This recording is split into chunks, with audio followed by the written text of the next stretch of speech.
Hi guys, എല്ലാവർക്കും പുതിയൊരു ചോദ്യം. ഇന്നത്തെയും പരിസ്ഥിതി കാലാവസ്ഥ അറിവുകൾ നോക്കാം. സംസ്ഥാനത്ത് ഇന്ന് ഒറ്റപ്പെട്ട ശക്തമായ മഴയ്ക്ക് സാധ്യതയുള്ളതിനാൽ 5 ജില്ലകളിൽ യെല്ലോ അലർട്ട് പ്രഖ്യാപിച്ചു. നാളെ 3 ജില്ലകളിൽ തന്നെ യെല്ലോ അലർട്ട് ഉണ്ട്. ഇന്ന് തിരുവനന്തപുരം, കൊല്ലം, പത്തനംതിട്ട, കോട്ടയം, ഇടുക്കി ജില്ലകളിലാണ് യെല്ലോ അലർട്ട് ഉള്ളത്. നാളെ പത്തനംതിട്ട, കോട്ടയം, ഇടുക്കി ജില്ലകളിലും യെല്ലോ അലർട്ട് ഉണ്ട്. ഒറ്റപ്പെട്ട ശക്തമായ മഴയ്ക്കാണ് സാധ്യതയെന്ന് കാലാവസ്ഥ വിദഗ്ധർ.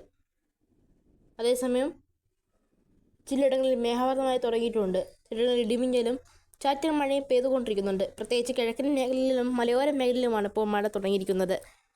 വൈകാതെ തന്നെ വടക്കൻ കേരളത്തിൻ്റെ ചില ജില്ലകളിലും മഴ എത്തിയേക്കും.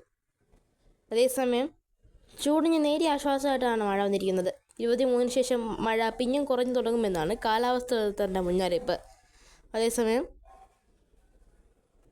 വൈകിട്ട് 6 മണിക്ക് ശേഷമായിരിക്കാം മഴ കൂടുതൽ ശക്തി പ്രാപിക്കുക. അതുവരെ മേഘാവൃതമായ കാലാവസ്ഥ ആയിരിക്കും രൂപപ്പെടുക. നന്ദി.